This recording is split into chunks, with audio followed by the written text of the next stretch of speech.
주신 하나님 감사합니다. 오늘도 우리 사도행전 신학 복음의 증거 시간 주께서 수정하여 주시옵시고, 이 시간을 통해서 더욱더 우리가 하나님의 나라에 대해서, 하나님의 구속사와 종말론에 대해서 깊이 있는 심도 있는 지와 명철을 허락하여 깨닫는 명철을 허락하여 주옵소서. 예수 그리스도의 이름으로 기도드립니다. 아멘. 제가 저번에 구속사와 사도행전에 관련해서 구속사와 종말론에 대해서 잠깐 이야기했죠. 전체적으로 했습니다. 그래서 오늘은 그 연장선상으로서 구속사와 종말론에서 이렇게 말씀을 드리겠는데, 특별히 이제 오늘 한 것은 하나님의 나라의 현재성과 미래성에 대해서 이렇게 한번 살펴보고, 하나님의 나라에 대해서 우리가 사도행전 보게 되면 이 하나님의 나라가 7번 7회가 나옵니다. 7회. 그만큼 아주 중요하다는 거죠. 7번 나옵니다. 근데 여기서 특별히 우리가 더욱 할 것은 이 하나님의 나라의 현재와 미래가 바로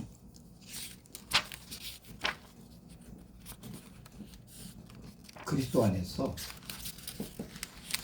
이 하나님의 나라가 현재와 미래가 동시에 나타난다. 동시에 나타난다. 이게 상당히 중요한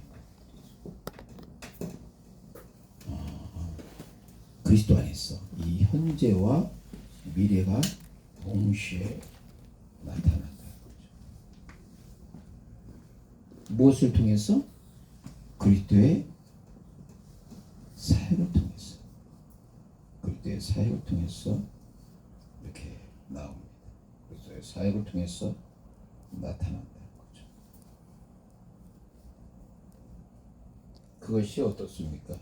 어떤 그리스도의 사역이 뭘 통해서? 병 고침의 사역을 통해서, 그렇죠? 병 고침의 사역을 통해서, 혹은 귀신이 떠나는 사역을 통해서, 귀신을 쫓아내는 사역,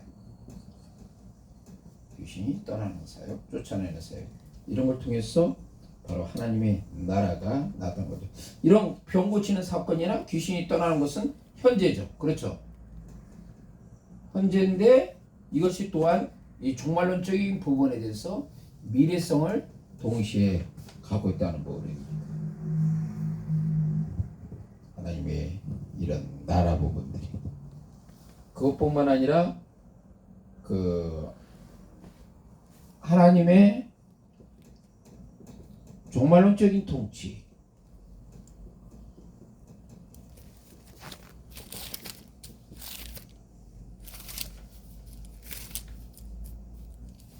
종말은 마지막 그 이루어지는 그 세대죠. 그 통치가 우리가 궁극적으로 하나님의 이 통치를 받는 이 시대인데, 그것이 바로 예수 그리스도의 오심을 통해서 현재적으로 실현이 된다는 얘기예요. 현재적으로 실현이.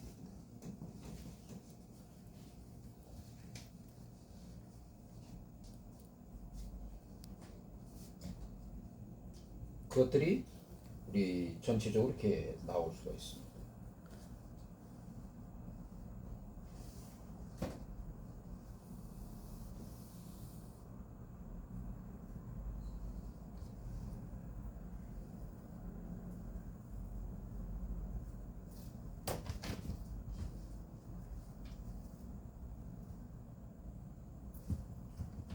또한 여기서 이제 우리가 알 수 있는 것은 이 하나님의 나라의 현재성과 미래성 부분에 대해서 예수 안에서 현재와 미래가 동시에 나타나고, 그것은 예수 그리스도의 사역을 통해서 병 고침의 사역, 귀신이 쫓아내는 사역, 이런 것들을 통해서 나타나고, 하나님의 종말론적인 통치가 바로 예수 그리스도의 오심을 통해서 현재적으로 실현이 된다. 어떤 의미냐?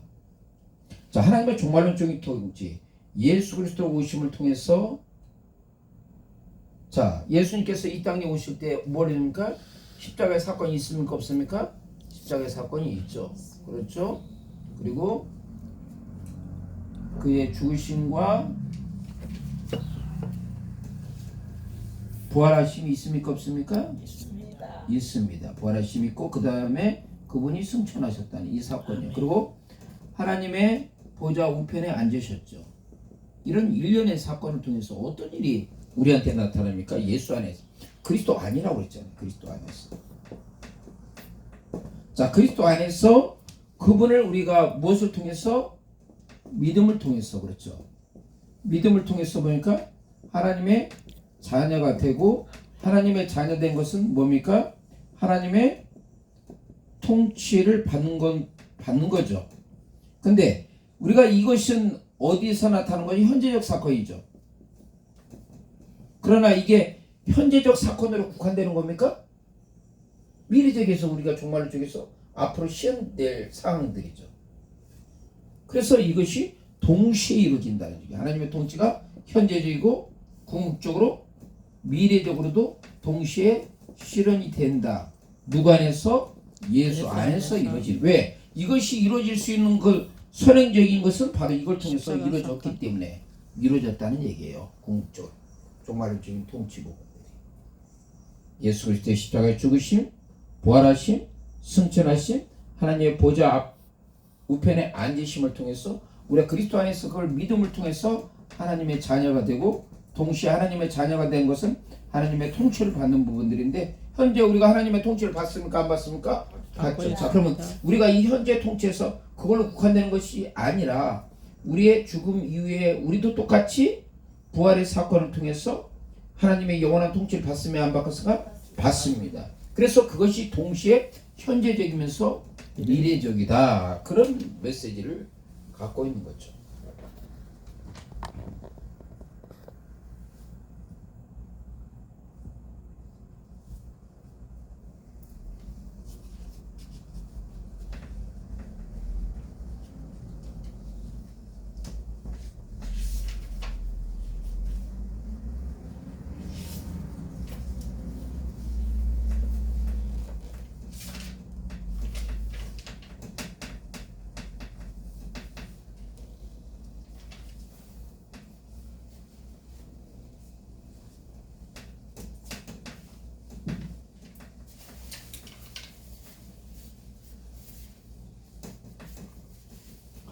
우리가 저번에 이 구속사와 종말론에서 중요한 얘기를 하는 부분들이 뭐였는데 예수님 당시에 그 예수님의 제자들이나 사도 바울조차 종말의 실현을 기대했습니다. 그러나 예수님께서 당시에 그 종말이 왔습니까? 안 왔습니까? 그 당시에 안 왔어요. 그래서 이 부분들이 뭘 통해서 이루어집니까? 구속사를 통해서 그것이 어떻게 나옵니까?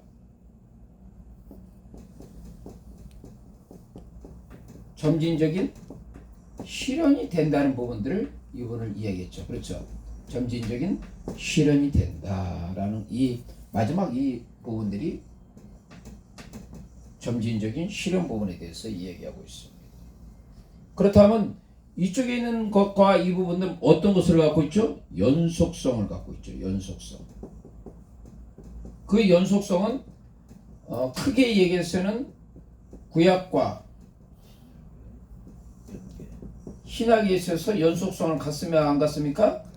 갖고 있다는 거죠.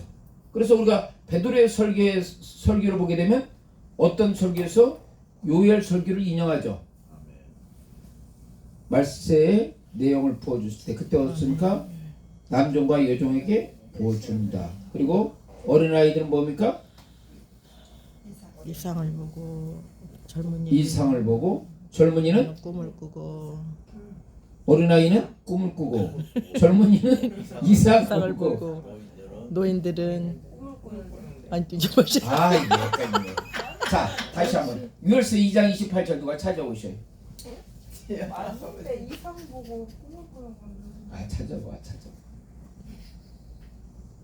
연속성의 관점 부분이지. 연속성에서.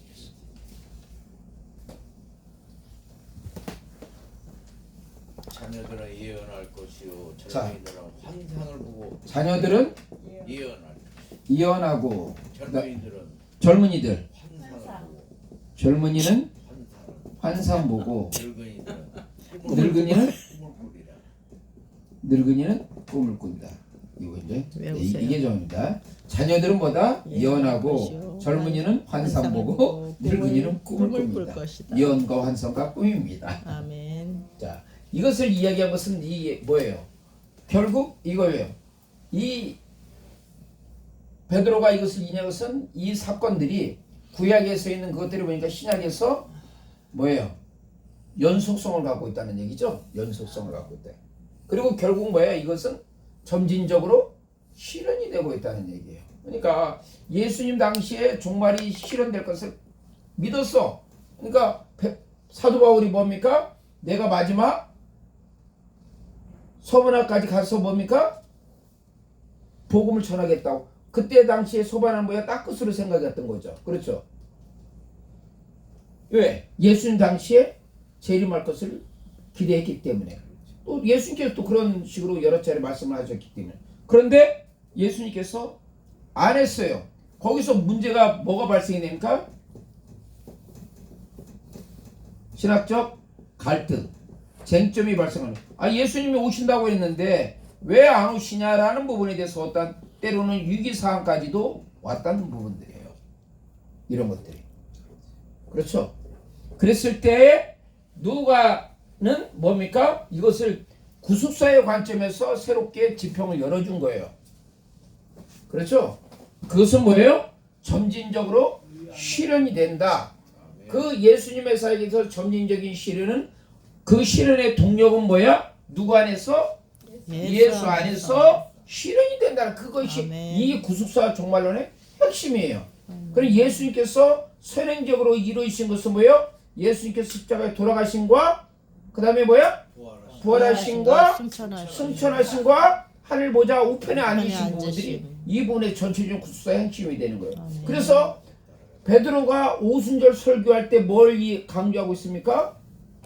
바로 예수님의 십자가 사건과 부활의 사건을 얘기했고, 그 다음에 스데반의 설교에서 무엇을 강조합니까? 예수님께서 하늘 보좌 우편에 앉으신 예수님이 벌떡 일어나셨어.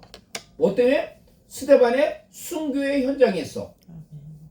이런 모든 것들이 구속사의 바로 연속적인 관점이라는 얘기죠. 사도 바울도 역시 예수님의 십자가와 부활의 사건, 그 다음에 다메섹 도상에서 부활하신 예수님을 만난 이 사건들 있죠. 이런 걸 통해서 이러한 모든 하나님에 대한 이 종말 부분들은 이 구속사와 연결성을 갖고 있다는 얘기죠. 점진적인 실현이 되고 반복적인 실현이 된다는 부분들이에요. 그래서 이런 맥락에서 우리가 이 사도행전에서 구속사와 종말론 관점에서 이런 관점에서 우리가 살펴볼 필요가 있어요.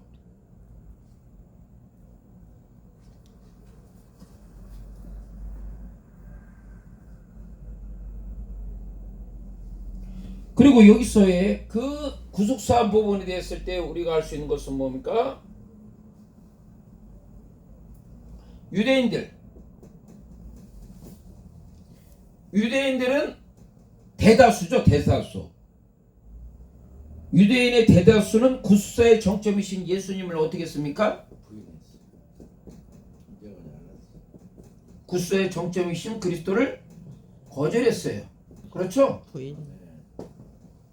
이 부분들이 거절됐음에도 불구하고 소수의 유대인들은 어때요? 받아들였습니까? 안 받아들였습니까? 받아들였다는 부분들이에요. 그래서 여기 부분에서 또다시 신약에서의 남은 자 부분을 통해서 그것이 하나님의 구속이 어떻게 됩니까? 이루어진다. 이루어가고 있다. 점진적으로 추진되고 있다는 부분들이 아멘. 여기에 중요한 메시지를 갖고 있어요.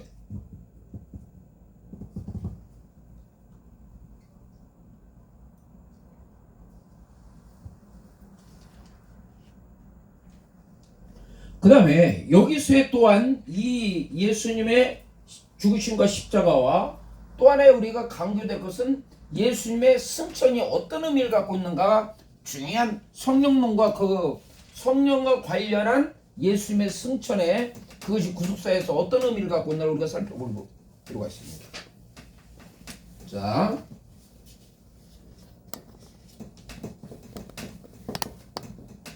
그리스도의 승천과 성령 오심, 이것이 구속사에서 상당한 중요한 메시지를 갖고 있습니다. 그리스도의 승천과 성령님의 오심입니다. 이 그리스도의 승천은 종말론적인 사건이에요.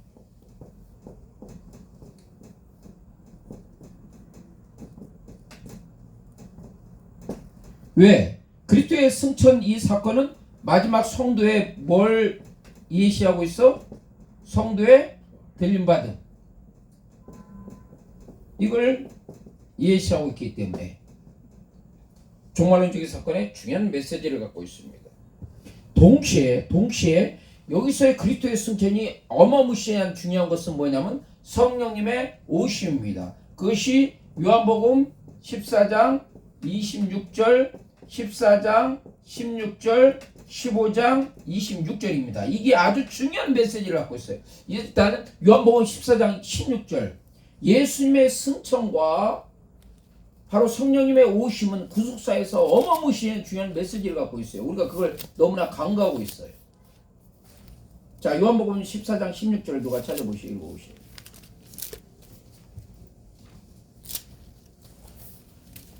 내가 아버지께 구하겠으니 그가 또 다른 보혜사를 너희에게 주사 영원토록 너희와 함께 있게 하시리니.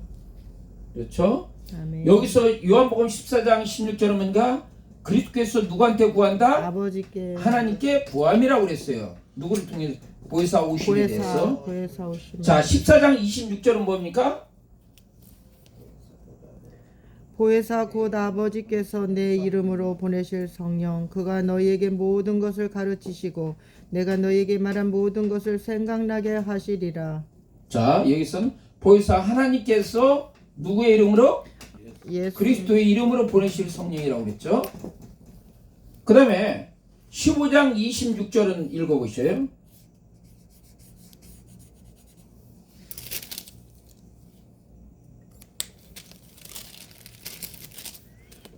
내가 아버지께로서 너희에게 보낼 보혜사 곧 아버지께로서 나오시는 진리의 성령이 오실 때에 그가 나를 증거하실 것이요. 아멘. 아멘. 성자 예수님. 자, 여기서 보니까 어땠어요? 보혜사니까 하나님께서 보내신다고 그랬죠. 그렇죠? 하나님께서 누구의 이름으로? 예수의 이름으로. 이거 상당히 중요한 부분입니다. 자, 여기서 보면 하나님께서 예수의 이름으로 보내실 성령. 그 다음에 또 내가 누구한테 구한다? 하나님께 구한다고 그랬어요. 그렇죠? 예수님께서 하나님께 구한다. 그리고 또 15장 20절에서는 이 보혜사는 예수님께서 보내신다고 그랬어. 근데 나온 것은 누구한테 나와? 하나님께 나오시는 진리의 영이야. 그럼 보혜사는 누가 보내는 거야? 하나님이 보내는 거야? 예수님이 보내는 거야? 이제 여기 보내서 그 초대교회에서 이것 때문에 신학적인 쟁점이 있어요. 보혜사는 하나님 보내신다. 보혜사는 예수님 보내신다. 그랬을 때 결국은 뭡니까? 예수님과 하나님께서 보내신 거였습니다. 같은 말 같아. 통합적에 있어. 예수님께서 하나님께서 했어요. 이거 상당히 중요한 신학적인 점이에요. 여기 보면 보혜사가 하나님께서 보내신다. 보혜사는 예수님 보내신다. 여기 보잖아요. 예수님 보내시는데 어디서 나온다? 하나님으로부터 나오는 진리의 성령이라고 했잖아요. 이게 상당히 우리의 신학적인 중요한 부분들이에요.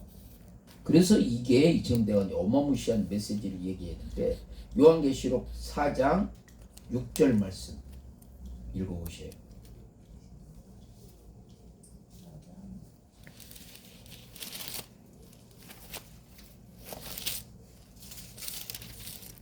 이 신학자들도 헤맸던 이 부분들을 오늘 자 보좌 앞에 수정과 같은 물이 바다가 있고 보좌 가운데 보좌 주위에 내 생물이 있는데 앞뒤에 눈이 가득하더라. 그 다음에 사랑. 거기에 보혜사가 7명. 잠깐만요.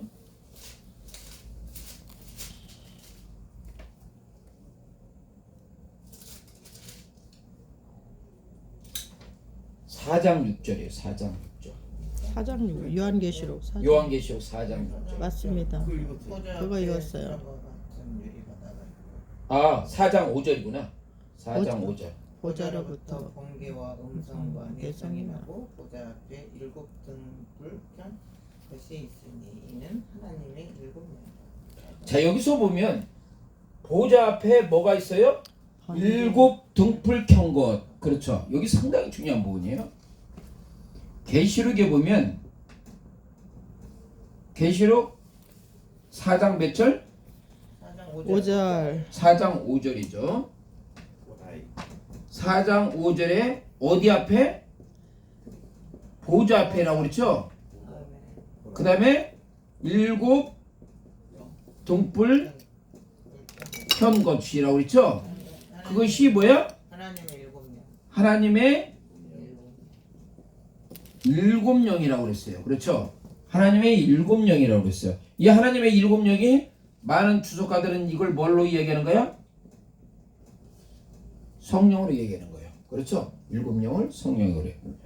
그 다음에 요한계시록 5장 6절을 또 한번 읽어보시죠.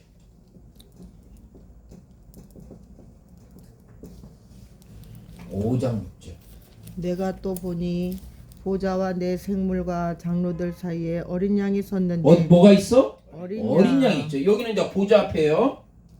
근데 5장 6절에 뭐가 있어? 어린 양이 보좌 앞에 어린 양이 있어요. 자, 어린 양이 있고 그 다음에 7 뿔과 7 뭐가 있어? 7 눈이 있죠. 있음이 자, 여기서 하나님 어린 양에 일곱 뭐가 명. 있어? 7 눈이 있어. 근데 7 눈을 뭘로 해석하고 있는 거예요? 온 세상에 보내심을 받은? 응? 자, 5장 6절에 이 눈은 온 땅에 보내실 입은 하나님의 뭐야? 하나님의 7명이라고. 똑같이 하나님의 7명이라고 했죠. 똑같은 그렇죠? 하나님의 7명 7 영이라 영이라고 그랬죠. 이 7명이 뭐야? 이게 성령이잖아요. 성령 자, 그러니까 여기서 보면 뭐예요? 보좌 앞에 있는 7 등불 켠 것, 하나님의 7명. 여기도 성령께서 있고, 일곱 어때요? 어린 양이도 뭐예요? 7 눈. 눈과 온 세상에 보내심 받은 하나님의 7명 성령이 있다. 이해가 되셨죠? 보좌 앞에 바로 7 등불 켠 것, 7명. 그리고 바로 어린 양 부분에 대해서 7 눈은 뭐야?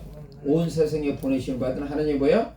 7명. 그러니까 이것을 이해해. 지금까지 모든 신학자들이 이 부분에 대해서 전혀, 특히 이 어린 양 앞에 있는 7 눈에 대해서 이야기한 사람이 거의 없어. 이 상관성 부분에 대해서. 그렇죠? 그랬을 때 이것을 이해하고 요한계시록 14장 16절, 14장 26절, 15장 26절 했을 때 이 초대교우들이 이야기한 것처럼 성령 누가 보니까 하나님과 예수께서 보내신 것이다. 이렇게 해석한 거예요.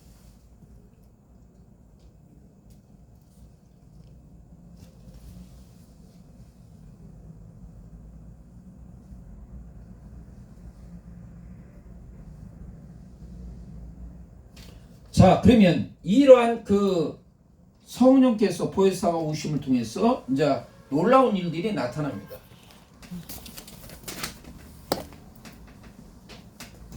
결국 이 성령님의 오심은 이 구속사와 종말론에서 성령께서 하시는 역할이 지대하게 크다는 얘기죠. 무엇을 통해서? 결국 구속사는 우리의 구원에 관련된 거 아니에요? 그렇죠? 구원에 관련된 부분들이죠. 구원에 관련돼서 중요한 부분들이죠. 자, 우리가 그리스도를 영접하는 부분들, 그렇죠? 예수님이 우리 눈앞에 계시지 않지만은 우리가 영접하는 것을 어떻게 그리스도를 영접합니까? 그것이 예배소서 1장 13절에 중요한 메시지를 갖고 있죠. 예배소서 1장 13절. 우리가 그리스도를 어떻게 영접하는가? 예배소서 1장 13절.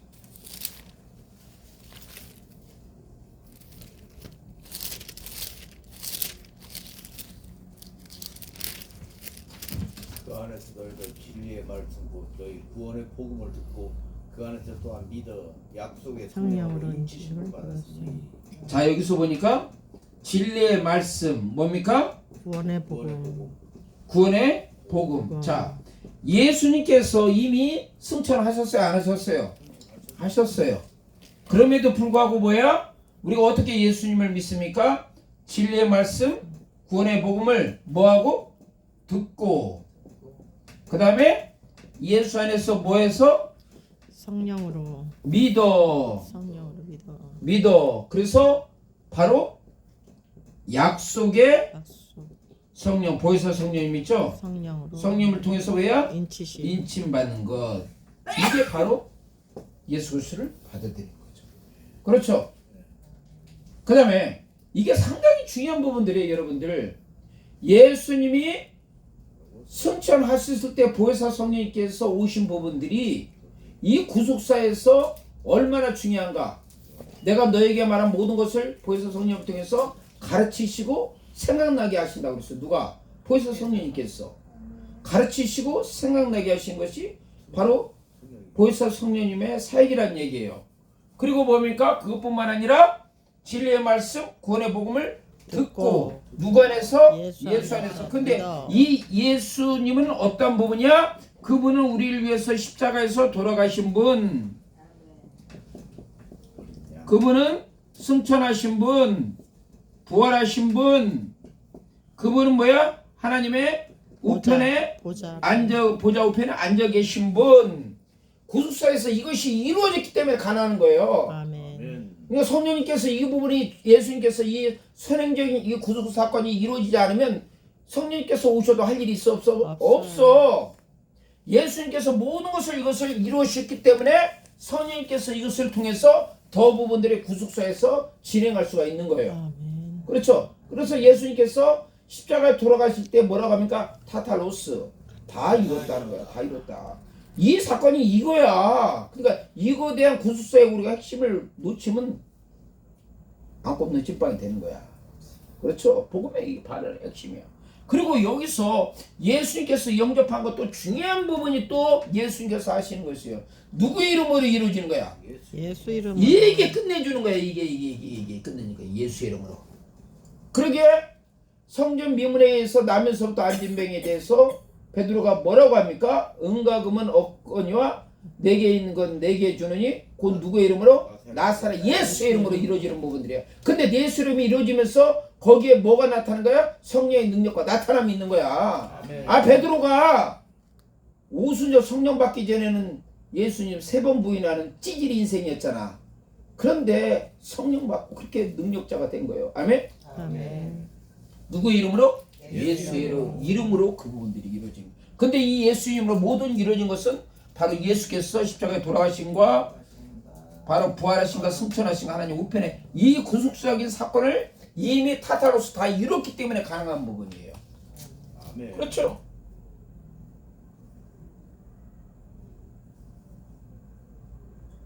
그리고 예수의 이름으로서 이루어진 어떤 치유가 나타나고 또한 누구든지 누구의 이름을 부르는 자는 구원받는다고 했어? 예수 이름으로. 예수 이름을 부르는 자.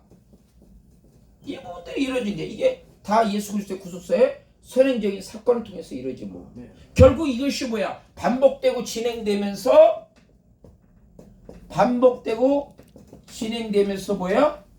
종말론적인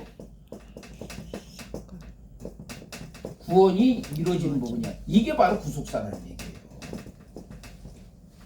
예수님 당시에는 예수님께서도 마치 변호사상에서 뭐라고 말씀하셨어?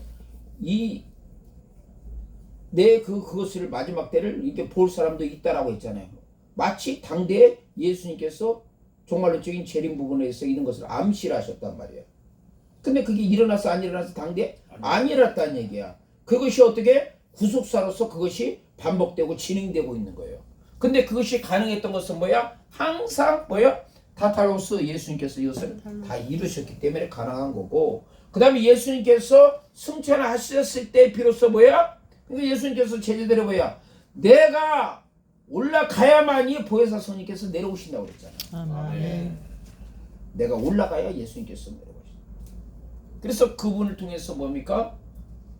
영접하는 것도 약속의 성령으로 인식받는 부분들, 예수님의 이름을 통해서 치유가 나타나는 것들을 예수님의 이름을 부른 자에서 바로 구원받는 이런 것들이 바로 이루어지는 거거든요.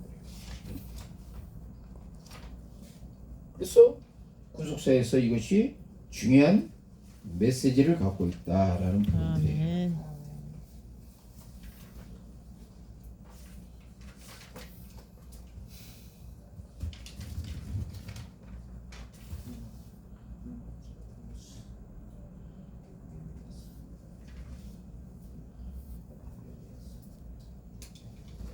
그러면서 더 이상 여기서 이제 또 이제 확대되는 부분들은 뭡니까?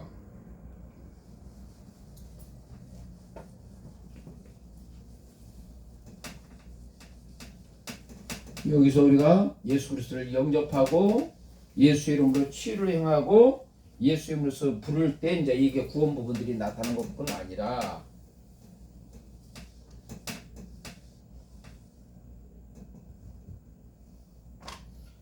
우리 최 목사님 항상 강조하는 거 뭐야? 제사함.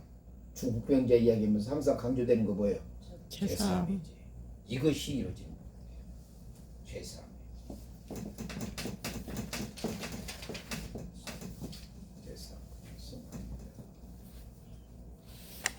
그것이 누가 하는 뭐니까 세례 요한을 통해서 그렇죠?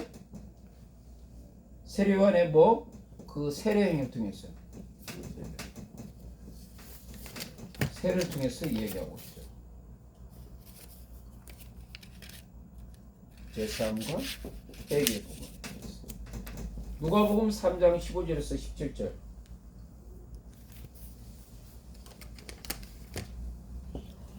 누가복음 3장 15절에서 17절. 그다음에 사도행전 19장 4절 이 부분을 누가 이제 읽어보셔요.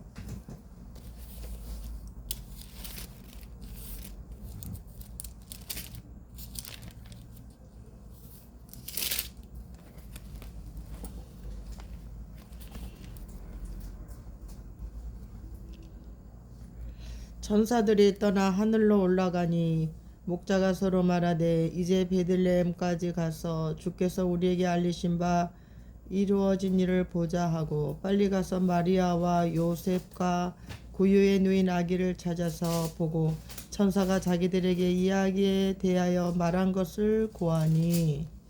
그게 누가복음 아멘. 3장입니까? 아멘. 잘못 받았어. 3장 2장은 읽었네. 3장 15절에서 17절.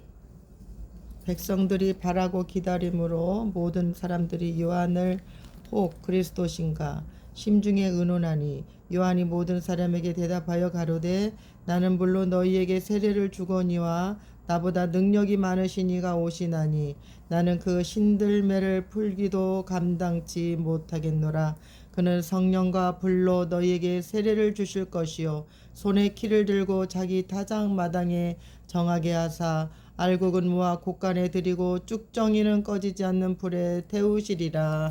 아멘. 그래서 이 부분에 대해서 결국 뭔가 죄사함을 얻게 하는 회개의 세례죠. 그렇죠? 세례.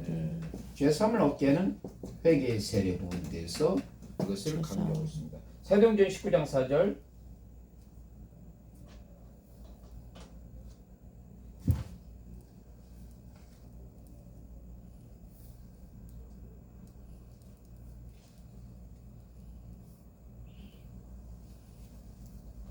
사도행전 19장 4절 한번 읽어보죠.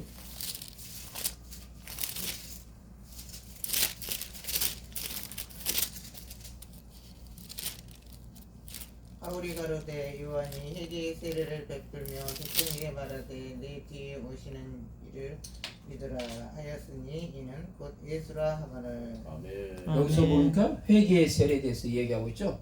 회개의 세례에 대해서. 근데 그것은 죄사함을 얻게는 회개의 세례다. 그래서 이 부분에 대해서 죄사함 부분에 대해서 강조한 거고, 그 다음에 또 하나 부분에 중요한 것은 뭐냐면 심판에 대해서 얘기하고 있습니다. 심판.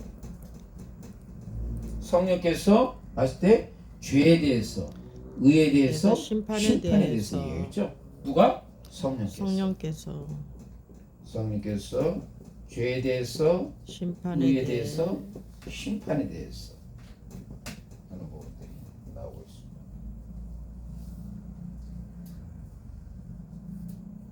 그래서 이 심판은 어떻습니까? 세 가지로 우리가 이제 구분드릴 수 있습니다. 이스라엘 민족적 역사에서 심판이 있었습니까? 없었습니까? 있었죠. 그렇죠? 이스라엘 민족주의에 있어서 주전 722년에 북이스라엘이 어디에 멸망했습니까? 아수르에게서 멸망되었고, 그 다음에 주전 586년에 남유다 왕국이 어디에 맹했습니까? 바벨론에 개인적인 심판을 당했습니까? 안 됐습니까? 뭘 통해 왜 심판당했죠? 우상 숭배와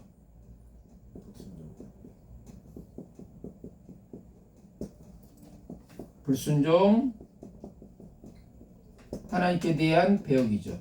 이걸 통해서 결국 개인적인 심판을 당했습니다. 이 심판은 이러한 민족적인 부분들이 있고 동시에 어떤 것이 있습니까? 개인적인 심판이 있습니까? 없습니까? 있습니다. 개인적인 심판도 있습니다. 동시에 뭡니까? 종말론적 심판이 있습니까? 없습니까? 있어요. 종말론적인 심판. 그것이 우리가 공관보고에서는 예수님께서 양과 염소에 대해서 구분하는 그 종말론적인 심판이 나타나는 겁니다.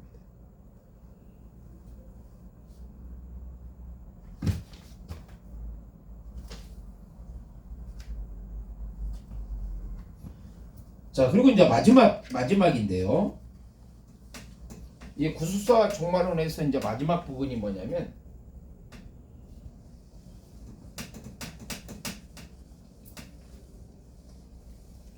유대인의 불신앙과 이방 선교예요.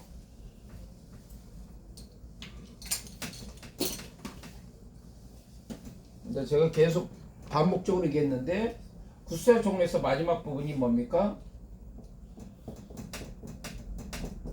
유대인의 불신앙과 이방 선교입니다. 이방 선교. 자, 유대인의 불신앙과 이방 선교였어. 자, 유대인은 뭡니까? 구술사의 정점이신 예수님을 거부해서 안 했어요. 그리스도를 거부했어요.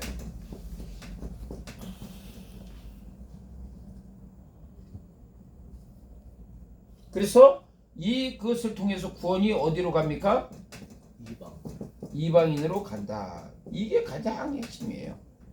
이것이 우리가 로마서 11장에서 참 감람나무는 그 가지가 일부 꺾여가지고 돌 감람나는 우리 이방인들이 어때서 접붙임을 받는 걸로 그렇게 나타나는 부분들이죠.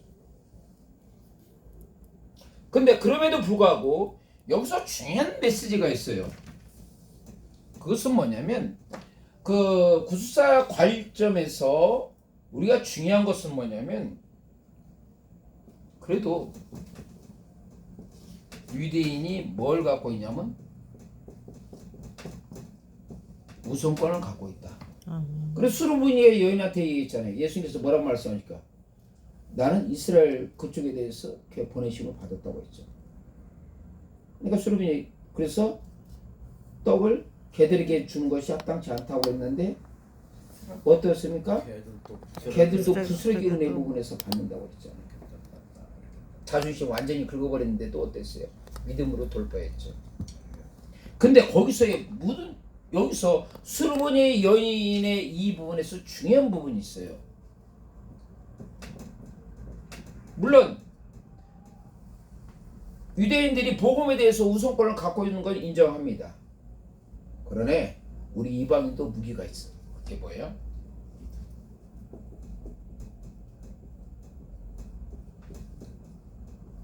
당위성. 이방인들도 복음받을 권리가 있다는 얘기. 그렇죠. 비록 그러니까 사도 바울이 이렇게 복음 전할 때 1차, 2차, 3차 선교 여행할 때 항상 1차적으로 어디다 복음 전했어요? 회당 가서 먼저 복음 전했잖아요. 예배소 도시에서도 어때요? 회당 가서 복음을 전했는데 거부당하니까 어때요? 이제 두란노 서원에서 2년 동안 복음을 전한 거잖아요. 그래서 유대인이 복음에 대해서 우선적으로 받는 것은 권리는 인정해. 그것이 로마서 9장에서도 그들은 뭡니까? 약속을 받은 거죠. 그렇죠? 언약 받은 백성들이야. 양자된 권리를 갖고 있어. 인정해? 안 해? 인정했어. 사도 바울도. 그러나 이방인들도 복음받을 권리를 갖고 있다. 당위성을 갖고 있는 부분들이에요. 그러기에 이 우선권을 받은 이방인들이 그리스도를 거부하자 어때요? 이제 방향 전환하는 겁니다. 방향 전환.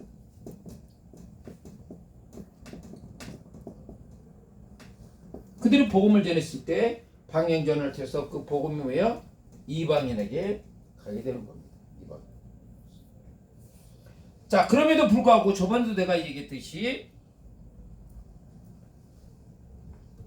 하나님께서 유대인에 대한 관심 이게 끝난 거냐? 여기서 이제 중요한 신학적인 물음이 옵니다.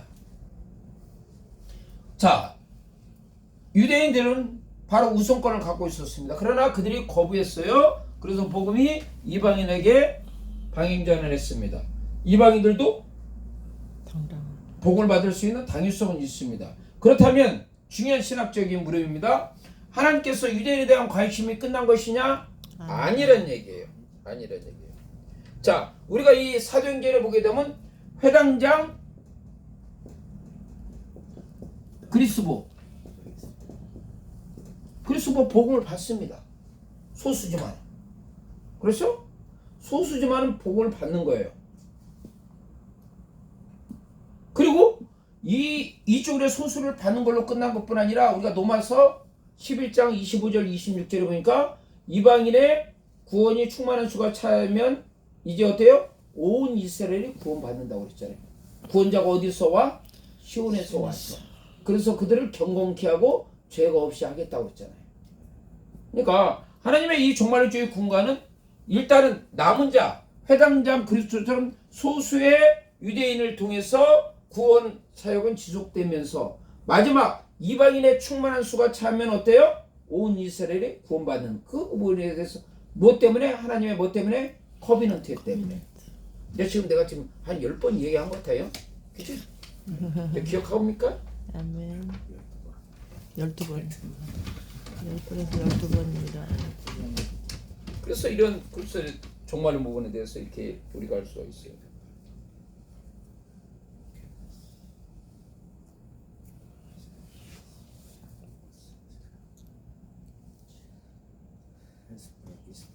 결국 이 이스라엘 보니까 하나님의 구원 목적의 절정이 있다. 아멘?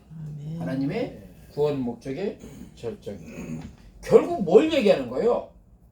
자, 유대인들은 우선권을 갖고 있고 이방인은 당위성을 갖고 있고 이스라엘 거부를 통해서 방향 전환을 했지만은 그러나 하나님의 관심은 끝난 것이 아니라 소수의 크리스찬을 통해서 남자를 통해서 구속사했고 마지막 하나님의 커비넌트에 대해서 온 이스라엘의 구원을 받는 이걸 통해서 우리가 뭘 알 수가 있는 거예요?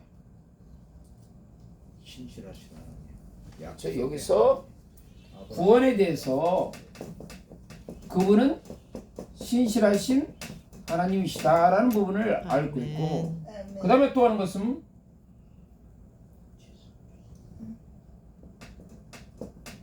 모든 백성이 그 모든 백성은 누구야? 그리스도를 믿는 전제가 되는 거죠.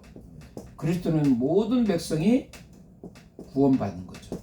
그것 거기는 유대인과 이방인이 다 이렇게 들어가는 부분이에요. 이게 바로 이 구속사 종말론에 대한 가장 핵심이에요. 그렇죠? 그러니까 그것이 로마서 11장 25절 20절 이방인의 구원받는 자의 충만한 수가 차면 그 다음에 뭐가요? 온 이스라엘이 구원받는. 결국은 뭐야? 예수를 믿는 모든 사람들은 구원받는다 안 받는다? 받는다. 유대인은 우선권을 갖고 있고 이방인은 당위성을 받는 부분 이런 점을 통해서 온 이스라엘이 구원을 받는 부분들이죠. 이게 바로 구속사와 이 종말론본에서 바로 가장 핵심 부분입니다. 그것이 이 사도행전을 통해서 그것이 명확하게 증거되고 드리는 거예요. 그래서 지금까지 두 차례 걸쳐서 구속사와 종말론 관점에서 제가 이것을 다뤄왔습니다. 그리고 이제 이 시간이 끝나고 나서 이제 다음에는 이제 5가 땅끝까지 구원에 대해서 사도행전에 나타나는 구원자 하나님에 대해서 이제 구원의 관점에서 이제 심도 있게 우리가 한번 살펴보게 됩니다. 구원의 관점에서. 그래서 우리가 하나하나 지금 사도행전을 지금 벌써 한 깊게 이제 살펴봤는데 이런 것을 여러 각도로 살게 되면 우리가 사도행전을 보는 게 벌써 여러분들의 수준이 지금 높아졌을까 안 높아졌을까? 높아졌어요. 지금까지 들은 것만 봐도 여러분들이 사도행전을 보는 해석의 눈이 달라져. 그렇죠? 해석의 눈이 달라져. 그러면서 몇 가지 더 과목만 저쪽 이쪽 부분에 대해서 살펴보면 뭐 예언의 영이나 성교에 대해서 이런 지금 다음 주에는 구원에 대해서 살펴보면 사도행전에 대해서 여러 관점에서 여러분들이 해석할 수 있는 그 능력이 생기는 거예요. 그래서 사도행전 신학에서 그동안 여러분들이 알고 있던 부분보다 좀 넓게 해석할 수 있는 그 관점이 생깁니다. 참조신 하나님 감사합니다. 이 시간에 주께서 인도해 주심을 감사하고 예수 그리스도의 이름으로 기도합니다. 아멘.